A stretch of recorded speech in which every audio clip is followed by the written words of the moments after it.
بسم اللہ الرحمن الرحیم۔ ناظرین، اس کہانی کو پوری ضرور سنیے گا۔ یہ کہانی آپ کو بہت گہری سوچ میں ڈال دے گی۔ قبر اور گناہ سے جڑا ایک بوڑھی عورت اور ایک آدمی کا قصہ۔ ایک گاؤں میں ایک عورت رہا کرتی تھی۔ وہ پابندی سے 5 وقت کی نماز پڑھتی تھی اور محلے والوں کو دین کی باتیں بتایا کرتی تھی۔ ایک دن وہ رات کو قبرستان کے قریب سے گزری تو اس نے قبرستان کی نگرانی کرنے والے آدمی کو دیکھا کہ وہ کسی مردے کا کفن چرا کر لا رہا تھا۔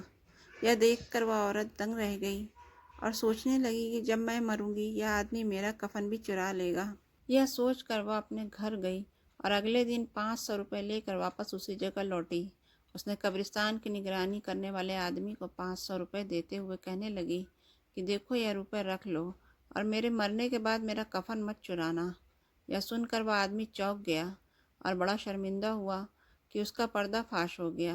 عورت نے کہا تم اطمینان رکھو، میں اس بارے میں کسی سے نہیں کہوں گی، کیونکہ کسی کا عیب چھپانا بھی ایک عبادت ہے۔ یہ سن کر اس آدمی کو بڑا افسوس ہوا۔ اس نے توبہ کی اور اقرار کیا کہ وہ اب کسی کا کفن نہیں چرائے گا۔ کچھ دنوں تک وہ اپنے وعدے پر پابند رہا، لیکن پھر اس نے کفن چرانے والا پرانا دھندا شروع کر دیا۔ اس کے کچھ دنوں بعد اس عورت کا بھی انتقال ہو گیا۔ لوگ جب اسے دفن کر کے قبرستان سے چلے گئے تب رات کو وہی قبرستان کی نگرانی کرنے والا آدمی اس عورت کی قبر کی اور آیا اور آ کر سوچنے لگا کہ اس عورت کا کفن نکالوں یا نہ نکالوں۔ سوچتے سوچتے کافی دیر ہو گئی۔ آخرکار اس آدمی کو اس کی لالچ نے پھر مجبور کر دیا اور وہ اس عورت کا کفن چرانے کے لیے قبر کے اور قریب پہنچا۔ اس نے اسی وقت اس عورت کی قبر کھودی۔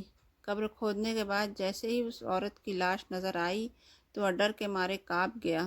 اس نے دیکھا کہ اس عورت کے سینے پر ایک کالا خطرناک سانپ بیٹھا ہوا ہے۔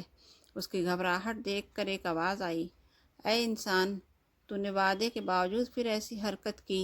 ایک سانپ دیکھ کر تو ڈر گیا؟ کیا تجھے معلوم ہے کہ یہ سانپ میرے سینے پر کیوں بیٹھا ہے؟ سن، ایک بار میں نے اپنے دانت صاف کرنے کے لیے بنا پوچھے اپنے پڑوسی کے گھر پر لگے ایک پیڑ سے ایک چھوٹی لکڑی توڑ دی تھی۔ زندگی میں کبھی یہ خیال بھی نہ آیا کہ یہ بھی کوئی گناہ ہے، لیکن آج اس چوری کی مجھے یہ سزا مل رہی ہے۔ ذرا سوچو، تم نے اپنی زندگی میں نہ جانے کتنی چوریاں کی ہیں، تمہارا کیا حال ہوگا؟ اتنا سنتے ہی اس نے اس عورت کی قبر کو بند کر دی اور سچے دل سے اپنے گناہوں سے توبہ کر لی۔ آج ہم بھی کچھ چیزوں کو معمولی گناہ سمجھ کر اسے کر لیتے ہیں اور اس کا احساس بھی نہیں کرتے کہ ہم نے کچھ غلط کیا ہے۔ آج کا مسلمان غیبت کر رہا ہے، بے وجہ نماز چھوڑ رہا ہے، لڑائی جھگڑے کر رہا ہے، دین کی باتیں کم، فلموں گانوں کی باتیں زیادہ کر رہا ہے۔ آج کی پیڑھی یہ سوچتی ہے کہ گناہ کر لیتے ہیں، جب حساب ہوگا تب دیکھا جائے گا، اور اسے مذاق میں لے لیتے ہیں۔